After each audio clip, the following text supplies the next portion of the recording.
Bonjour Monsieur Mbelou. Bonjour Monsieur Etienne Ngandou. Bienvenue sur Congo One. Monsieur Mbelou, l'année 2013 vient de débuter et je voudrais vous demander comme première question, trouvez-vous, comment trouvez-vous le Congo de Joseph Kabila en ce moment précis, en ces débuts de 2013? Est-il sur le bon chemin, ce Congo de Joseph Kabila? Oh Monsieur Etienne Ngandou, je m'excuse de ne pas répondre directement à votre question. Je ne vois nulle part le Congo de Joseph Kabila. Je vois le Congo des Congolais et des Congolaises qui sont en train de se battre sur tous les fronts pour tirer ce pays-là du bourbier.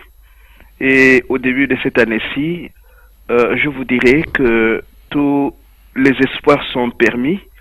L'année dernière a été une année au cours de laquelle les Congolais ont sérieusement travaillé à cerner les tenants et les aboutissants de la guerre d'agression, de la guerre de basse intensité qui n'a fait qu'endeuiller ce pays.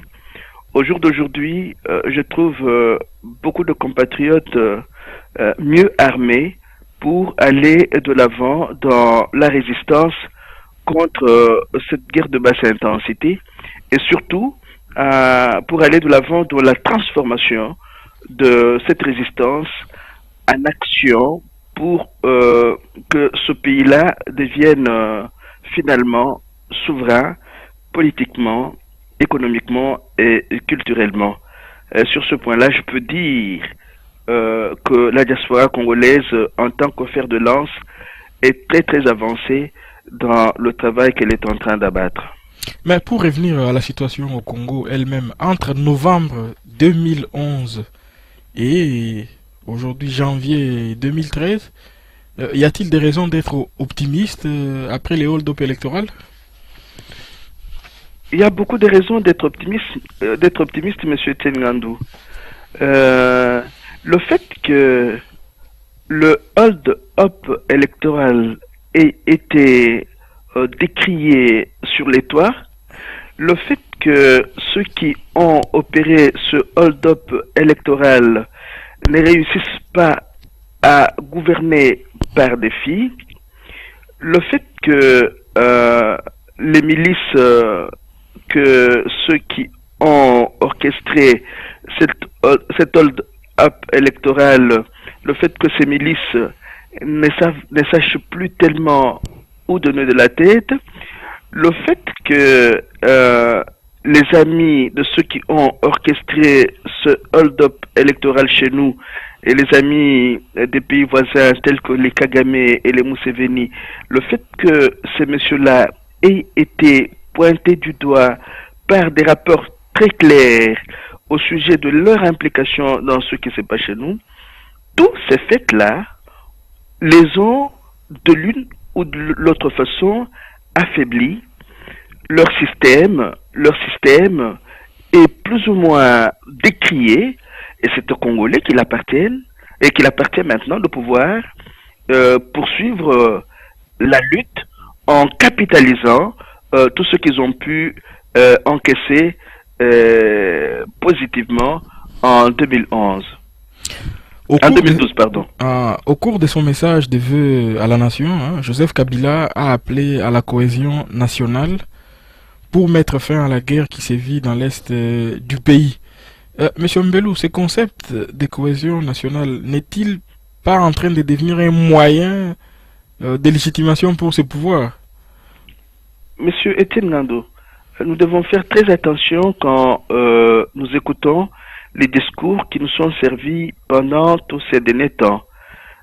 Moi, j'aurais pu, si j'en avais la chance, poser à ce monsieur-là la question de savoir quand est-ce que la cohésion sociale a été brisée.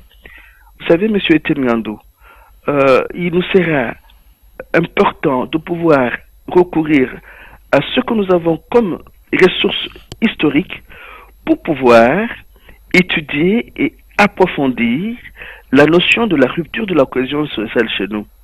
Et n'oubliez pas que la guerre d'agression et de basse intensité dans laquelle l'AFDEL et le FPR, auquel M.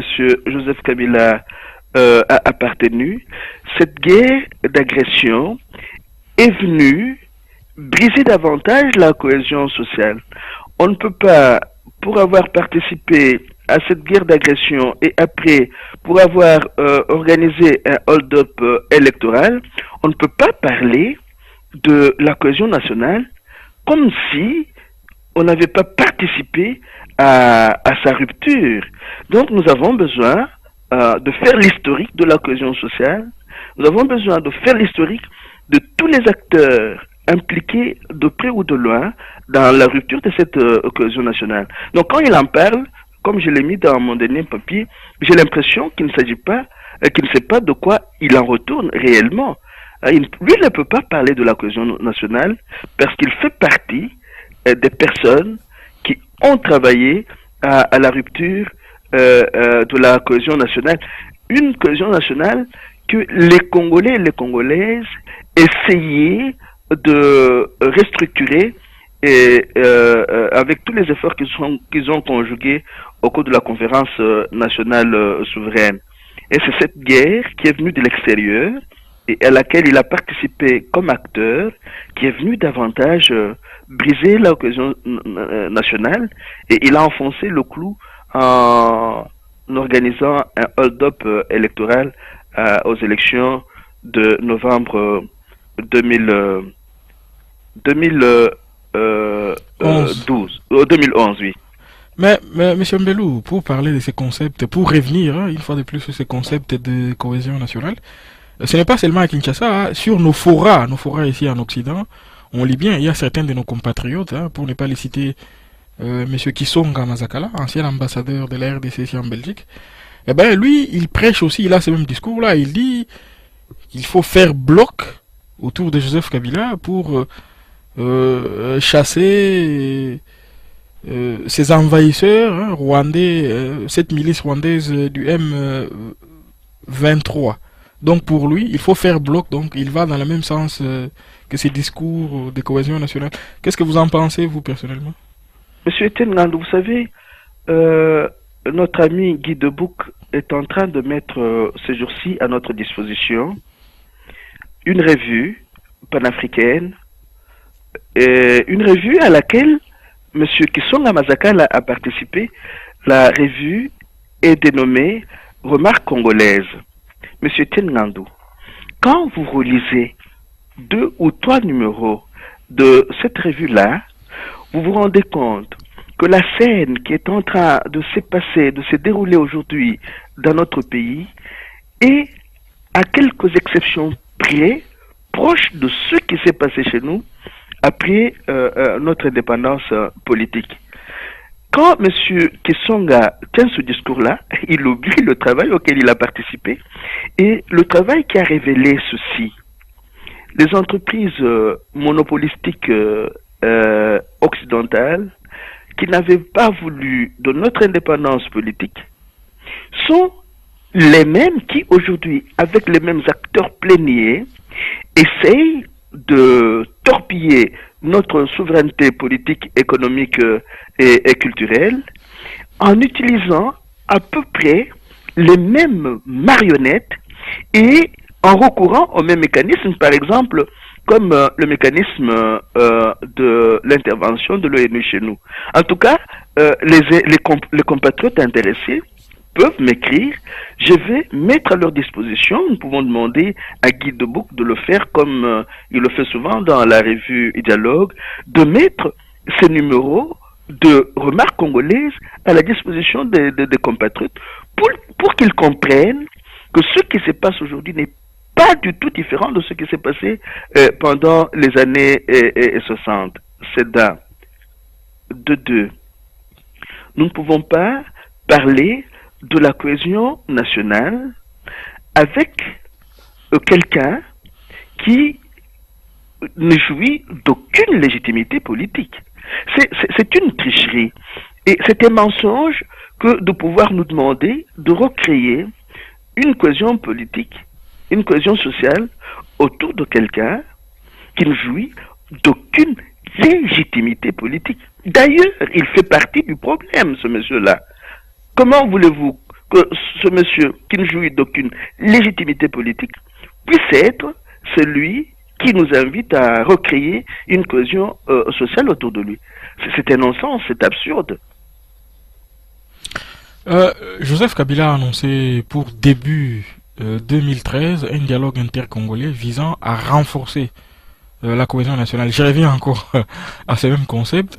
Mais quelle serait selon vous l'utilité d'un tel forum? Et est-ce que cette démarche vous paraît convenir à la situation actuelle? Monsieur Etienne Ngando, relisez le papier que j'ai publié, que vous avez vous-même mis sur Congo One. Il est intitulé Ils ont dit dialogue. Ils ne savent pas ce qu'ils disent. Monsieur Etienne Ngando, reprenez tous les rapports des experts de l'ONU et souvent je fais référence au rapport Gersony rédigé déjà en 1994. Reprenez ces rapports-là. Reprenez les comptes rendus des deux commissions qui ont travaillé sur la guerre et ses conséquences dans notre pays, les commissions Lutundula et Bakandeja. Prenez un texte d'une ONG néerlandaise intitulé L'État contre le peuple. Il y a toute une documentation qui montre aujourd'hui que parler du dialogue en mettant entre parenthèses toute cette histoire de la guerre de basse intensité, ce n'est rien comprendre à notre histoire. Et vous savez, quand j'écris ces jours-ci, je mets l'une de ces petites phrases que j'ai prises chez Daniel Mitterrand. Un peuple sans mémoire ne peut pas être un peuple libre. J'ai pris une autre chez un Américain, Peter Dale Scott, et qui dit « L'étude de l'histoire est l'un des moyens d'éviter sa répétition. » Si nous ne voulons pas que notre histoire se répète avec le réseau d'élite qui nous a placés au fond du gouffre où nous nous retrouvons aujourd'hui, faisons comme si tous ces rapports auxquels je viens de faire allusion n'avaient pas existé. À ce moment-là, nous allons répéter notre histoire et nous n'aurons plus que nos yeux pour pleurer. Donc, ça c'est de deux. Monsieur Etienne Ngando, depuis la guerre de l'AFDEL et après, il y a eu la guerre du RCD, la guerre du CNDP, et maintenant la guerre du M23. Il y a eu des dialogues qui ont été organisés. Pouvez-vous me dire pourquoi toutes les résolutions prises au cours de ces dialogues n'ont jamais connu un début de leur mise en pratique? Les dialogues, il y en a eu. Il y a eu un dialogue, par exemple, qui avait recommandé qu'on mette sur pied une armée disciplinée et républicaine. Il y a eu, au cours de ce dialogue, une résolution selon laquelle on devrait mettre sur pied une commission vérité et réconciliation. Il y a eu dernièrement beaucoup de bruit qu'on a fait après la publication du rapport des experts de l'ONU, le rapport Mapping. On nous avait promis qu'on allait mettre sur pied des chambres mixtes pour pouvoir juger les criminels de guerre, les criminels contre l'humanité impliqués dans cette guerre de basse intensité. Pourquoi est-ce que toutes ces résolutions n'ont pas connu un début de mise en application? C'est entre autres parce que depuis la guerre de l'AFDEL, ce sont les mêmes qui pratiquent le gangstérisme économique et le gangstérisme humanitaire chez nous. Ils ne peuvent pas être à la fois juges et partis. Si nous voulons qu'il y ait réellement un dialogue intercongolais, nous devrions nous rassurer que ces gens-là pourront être appelés au banc des accusés. Mais je ne les vois pas, en tant qu'usurpateurs du pouvoir, organiser un dialogue au cours duquel ils pourront être mis au banc des accusés. Non, et ce sont des mots qu'ils lancent pour pouvoir s'amuser. Ils n'organiseront pas un dialogue franc et sincère. Donc vous n'y croyez pas du tout? Je n'y crois pas du tout. Mais en tout cas, pour l'opposition parlementaire, par la bouche de son porte-parole, M. Lissanga Bonganga, sans rejeter la démarche de Joseph Kabila, il en conteste la forme et il a affirmé ceci à Radio Okapi. Hein, l'opposition rejette catégoriquement ces forums et dénie à Joseph Kabila la qualité d'organiser autour de lui les dialogues nationaux, car c'est lui le problème. Et en fait, eux, ils disent que c'est Joseph Kabila les problèmes. Est-ce une attitude qui vous paraît convenable de la part de cette opposition? Monsieur Etienne Ngando, dès que nous parlons de l'opposition, il y a un problème. L'opposition à quoi? Vous voyez comment ce 1% de Congolais faisant partie du réseau d'élite est en train de se comporter chez nous. Ils disent que Joseph Kabila est le problème.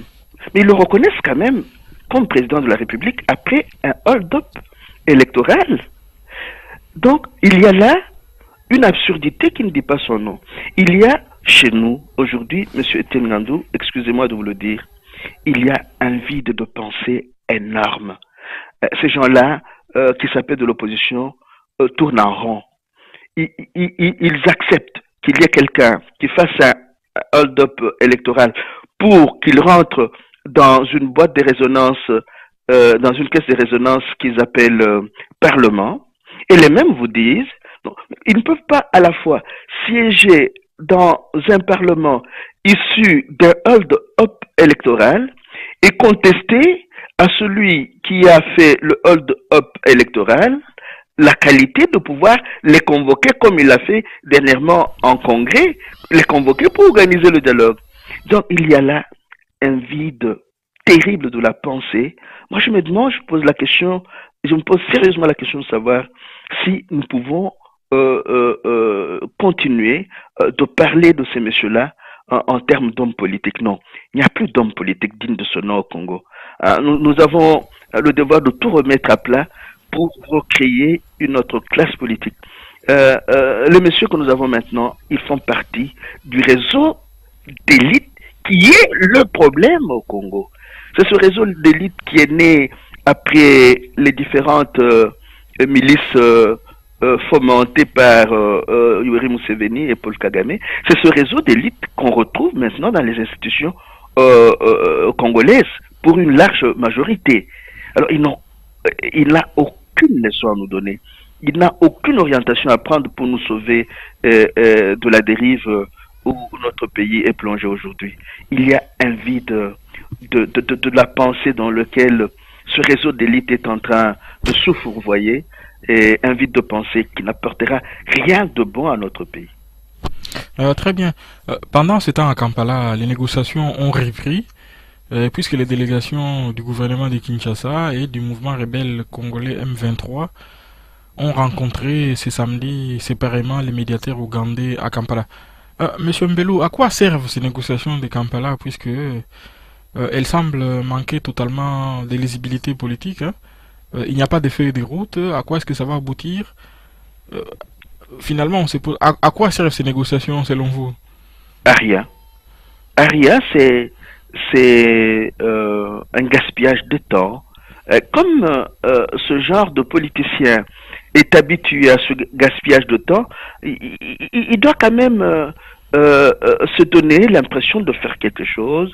Ils vont à gauche, à droite, ils tournent en rond.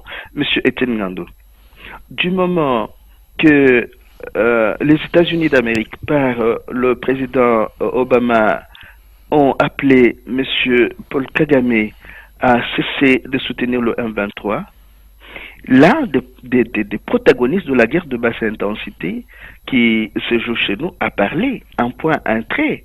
Donc, aller négocier avec le M23, c'est faire comme si Barack Obama ne nous avait pas dit, voilà, c'est nous qui avons mis ces gens-là en guerre contre vous. Maintenant, nous leur disons de pouvoir s'arranger pour mettre fin à ça. Même s'il ne faut pas croire dans ce discours-là. Mais s'il y avait des négociations à faire, c'est avec les États-Unis d'Amérique, c'est avec la Grande-Bretagne et leurs alliés que nous, Congolais, on ferait ces négociations-là.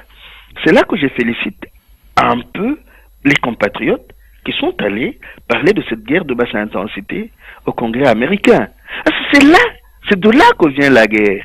Quand vous allez négocier, qu'est-ce que vous allez négocier avec des sous-fifres comme le M23? Donc il y a une avancée du côté des Congolais de la diaspora, après avoir réussi, entre autres les Friends of Congo pour ne pas les citer, après avoir réussi à monter un documentaire intitulé Le conflit au Congo, la vérité dévoilée, ils sont allés parler de leur pays avec les véritables initiateurs de la guerre au Congrès américain. Alors, ceux qui vont à Kampala gaspillent le temps. C'est parce qu'ils savent que nous ne savons pas. Ils savent qu'ils peuvent faire cela, ils ne seront contredits nulle part. Ils savent que c'est un jeu auquel ils se livrent pour pouvoir bouffer les sous et bouffer le temps. Dans l'entretemps, ils vous parlent de la cohésion nationale. Mais les compatriotes qui ont réussi à aller parler de cette guerre au Congrès américain, voilà, la diaspora qui a fait une percée formidable. C'est sur cette lancée-là qu'il faut continuer. Mais M. Mbelou, parler avec le Rwanda, n'est-ce pas aussi réaliste, hein, compte tenu de la tragédie que vivent nos populations dans le Kivu, puisque on sait bien que les M23, c'est les bras armés du Rwanda. Ce n'est pas réaliste que de parler avec le Rwanda. Mais monsieur Tiengando, ayons l'habitude de réfléchir froidement. Qu'est-ce que nous allons dire au Rwanda? Qu'est-ce que le Rwanda va nous dire? Le Rwanda nous tue. Le Rwanda nous tue depuis les années 90. Si nous avions un gouvernement sérieux, rappelez-vous que je vous l'ai dit déjà une ou deux fois passée, le Rwanda devrait être traduit à la Cour internationale de justice. Il y avait déjà une plainte qui avait été déposée là-bas. On reconduirait cette plainte-là. Mais comme le Rwanda de Kagame, l'Ouganda de Museveni travaillent avec leur cheval de Troie qui est à Kinshasa, c'est bonnet blanc, blanc bonnet. Ils nous prennent, nous, pour des imbéciles. Et c'est parce que nous participons à ce jeu-là que nous donnons la preuve qu'effectivement nous sommes des imbéciles. Ce sont ces trois-là. Vous les avez vus se rencontrer avant toutes ces négociations. Ils ont évalué le chemin qu'ils ont déjà parcouru ensemble. Après, ils ont dit, laissons à nos bouffons se débrouiller. Mais nous n'arrivons pas à comprendre cela, M. Etienne Ngando. Et nous disons que parler avec le Rwanda, c'est réaliste. Quel Rwanda? Peut-être le Rwanda de demain, qui n'aura pas Paul Kagame comme président de la République. Et puis, le Rwanda, encore une fois, est une marionnette des États-Unis et de leurs alliés. Il faut aller directement vers les États-Unis. Il suffit que les États-Unis donnent des instructions au Rwanda pour que le Rwanda suive. Donc, parler avec le Rwanda pendant que les véritables agresseurs sont là et sont connus, c'est faire fausse route. Monsieur Tengandou, encore une fois, je vous renvoie, je vais d'ailleurs vous envoyer le texte dont je vous parle là ce soir, le texte de la revue panafricaine Remarques congolaises. Vous allez vous rendre compte que ce sont les mêmes acteurs. Vous allez vous rendre compte que ce sont les mêmes stratégies. Les stratégies qui ont été déjà essayées, M. Tengandou, entre 60 et 65.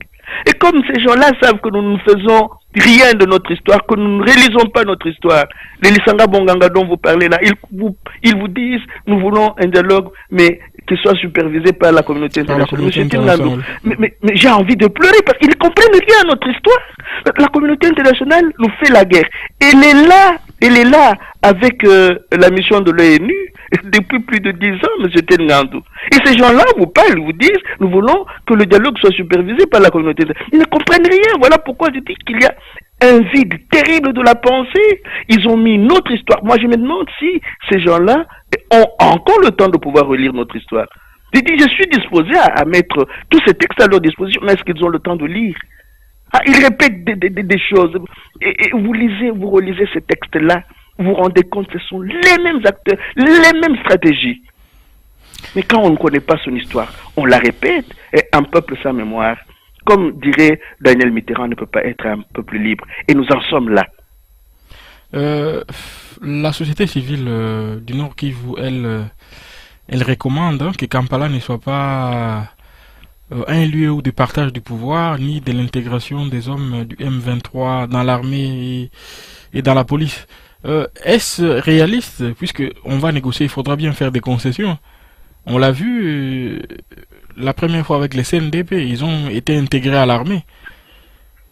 Qu'est-ce que Monsieur, le gouvernement congolais peut-il concéder cette fois-ci Monsieur au Etienne M23, selon vous?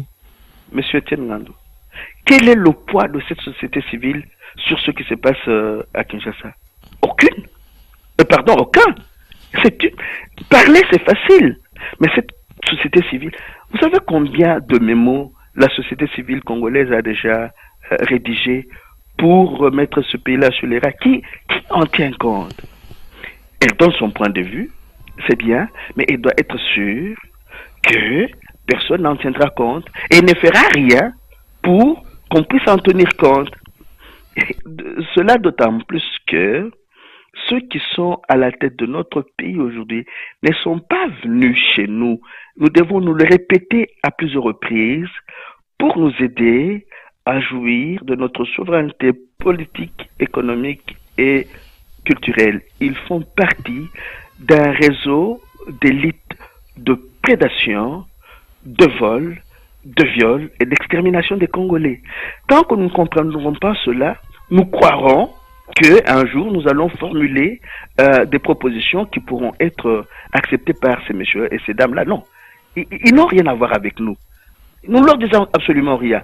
Ils ont une mission qu'ils sont en train d'accomplir petit à petit, et cette mission a atteint des dimensions incommensurables, et elle se poursuit. Si nous ne nous levons pas pour mettre fin à ce calvaire, en croyant que ces messieurs-là vont prendre des décisions qui vont aller dans le sens de notre bien-être collectif, nous nous trompons énormément et nous aurons toujours nos yeux pour pleurer. Une information insolite qui est parue cette semaine. Donc, le gouvernement congolais a confirmé la présence des troupes congolaises en République centrafricaine. Et selon les ministres congolais des médias et porte-parole du gouvernement, leur présence n'a pas de lien avec les conflits dans ce pays. Et nos troupes sont à Bangui depuis près de 3 ans dans le cadre de la force multinationale d'Afrique centrale, la FOMAC. La question qu'on peut se poser, le gouvernement congolais est incapable de sécuriser la ville de Goma et le Nord Kivu. Et comment se fait-il qu'il y ait des troupes stationnées en République centrafricaine? Monsieur Etienne Ngandou, je vous corrige. Là, ce que vous appelez gouvernement congolais n'a pas pour mission de sécuriser le Nord et le Sud Kivu. Non, ce n'est pas sa mission. Sa mission, c'est entre autres ce qu'il est allé faire, à Bangui là, soutenir les petits dictateurs au service des maîtres du monde. Ce sont des gens qui se soutiennent mutuellement. Ils soutiennent Kagame, Museveni, Nkurunziza, Bozizé. Ils se connaissent parce que c'est la dernière race des nègres de service qui, bien qu'en voyant que le monde est en train d'évoluer autrement, s'amuse à servir les maîtres du monde. Donc, mais l'impression qu'on a en lisant cette information, ça va contre les bons sens, hein, incapable d'assurer la sécurité dans son propre pays. Et on a des troupes stationnées à l'extérieur. Mais monsieur Ngandou, vous évoquez le bon sens. Ils n'ont rien à voir avec le bon sens. Ils n'ont rien à voir avec le bon sens. Ce qui importe pour eux, c'est la mission qu'ils ont, exterminer les Congolais. Donc quand vous évoquez le bon sens, c'est comme si ces messieurs-là étaient chez nous pour, comme je venais de le dire, notre bien-être collectif. Non, ils sont là pour nous exterminer. Donc, aller aider Bozizé, qui pourrait les aider chez nous demain si leur pouvoir os est menacé, c'est ça qu'ils font. Très bien. Fait notable cette semaine, là, et les ralliements officiels de Roger Lumbala au mouvement rebelle M23. Première question, qu'est-ce que cela vous inspire-t-il, ces ralliements officiels de Roger Lumbala au M23? Le vide de la pensée dans le chef de ce que nous considérons aujourd'hui comme étant des hommes politiques congolais. C'est d'un de deux. Roger Lumbala a retrouvé ses vieux amours. Hein. Les criminels reviennent toujours au point de leur crime. N'oubliez pas que Roger Lumbala est un ex-membre du RCD, s'il a déjà changé. Et le RCD a été créé après, pour nous faire la guerre du 2 août 1998. Et Roger Lumbala fait partie de ces gens-là qui ont rejoint Kigali, ces gens qui acceptent d'être manipulés par Paul Kagame pour pouvoir tuer leur propre peuple. Et il y a dans la démarche de ce qu'on appelle le 1-23 là, une incongruité terrible. Ils disent qu'ils en veulent à Kabila, mais dans l'entretemps, ils tuent les Congolais. C'est quoi ça comme histoire? Et lui dit, voilà, je suis allé là parce que je voudrais aider Etienne Tshisekedi à récupérer l'impérium. Et il n'y a que le langage des armes que Joseph Kabila comprend. Mais au lieu de s'en prendre à Joseph Kabila, il tue nos populations et nos populations errent, nos populations sont constamment sur la route. Est-ce normal? Est-ce que ces gens-là, Dieu merci, ils ont perdu toute humanité? Comment voulez-vous arriver à un tel ensauvagement que vous réalisez le dernier texte que Ambawechi a publié sur le compte rendu et la participation du docteur Mukwege à une émission la suite TV5, la façon dont les femmes sont violées à plusieurs reprises. Ces gens-là ont monté un système de viol systématique et de destruction des vies humaines, de destruction des vies de nos femmes, de nos mères, de nos filles. Et ils vous disent qu'ils sont en train de chercher l'impérium pour Tshisekedi. Mais ce sont des fous. Ce sont des fous alliés, malheureusement. Ce sont des fous alliés. Donc, Lumbala a retrouvé ses vieux amours. Lumbala est le symbole du vide de la pensée chez ce qu'on appelle aujourd'hui les politiciens congolais. Mais le fait qu'il soit tombé en disgrâce à Kinshasa, n'avait-il plus d'autre choix que d'aller en rébellion, puisque retourner à Kinshasa pour lui signifie aller directement en prison? Et n'avait-il d'autre choix que d'aller dans la rébellion? Monsieur Tengandu, Lumbala et les gens de Kinshasa, ce sont les mêmes. Mais c'est ça qu'à un certain moment, nous embrouillons pour que nous ne comprenions pas qu'à Kinshasa, il y a beaucoup de ceux qui sont au pouvoir qui font partie de l'AFDEL, du RCD et du CNDP.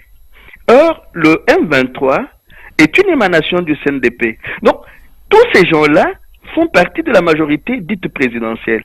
C'est un même camp qui se dispute en son sein pour des raisons beaucoup plus fondamentales que nous le pensons.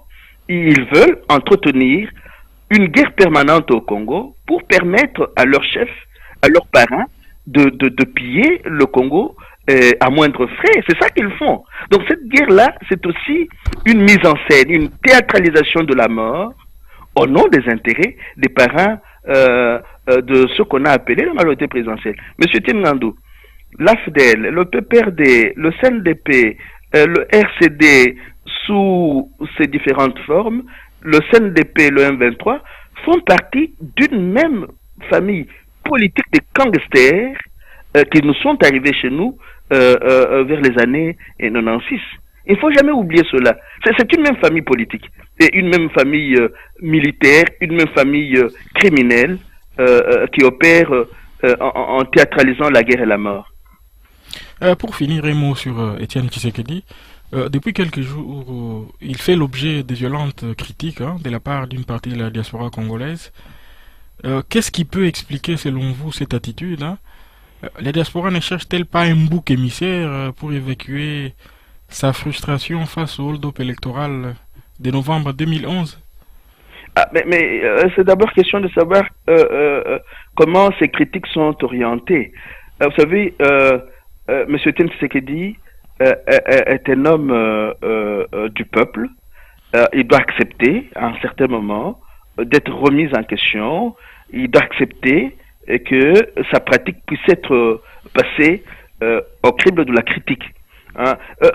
Moi, je pense qu'il est temps que nous puissions rompre avec cette conception du chef au-dessus de la mêlée et qui ne peut pas facilement être critiqué et remis en question. Mais M. Etienne, ce qu'il s'est quand même exprimé, et c'est vous qui nous avez envoyé son discours de Nouvel An. Il s'est exprimé. Je pense que beaucoup de compatriotes qui s'en sont pris à lui trouveront dans son discours ce qu'ils pensent de son action. Cela étant, un leader politique de son acabit appartient au peuple. C'est au peuple de pouvoir lutter à ses côtés pour pouvoir voir dans quelle mesure ce qu'ils ont conçu ensemble comme projet peut être réalisé. Donc, nous devons, tout en remettant en question sa politique, sa pratique politique, nous devons éviter de tomber dans les accusations faciles qui prouveraient que nous sommes fatigués mentalement et spirituellement parce que la lutte dans laquelle nous sommes engagés traîne. Hein? On aurait voulu qu'elle aille vite, mais nous avions sous-estimé nos véritables adversaires. Voilà, cette fatigue morale et spirituelle peut effectivement conduire à la recherche de boucs émissaires inutiles. Je pense que nous devons essayer de... Mais n'est-ce pas, M. Mbelou, n'est-ce pas parce que oui. le temps s'est fait long depuis les hold-up électorales, on a promis qu'il y aurait ces changements-là vite, mais bon, certains trouvent que le temps s'est fait long. Et ils expriment leur impatience par ces critiques. Monsieur Tienangando, vous savez que exprimer nos impatiences derrière un écran d'internet, hein, c'est tout à fait autre chose que quand on est sur terrain et qu'on est en face des réalités du terrain. Nous devrions conjuguer nos différents efforts en tenant compte des réalités du terrain, c'est-à-dire les adversaires auxquels nous faisons face ne sont pas toujours ceux que nous estimons être en face de nous. Les visibles, les acteurs pléniers, souvent, opèrent dans l'ombre.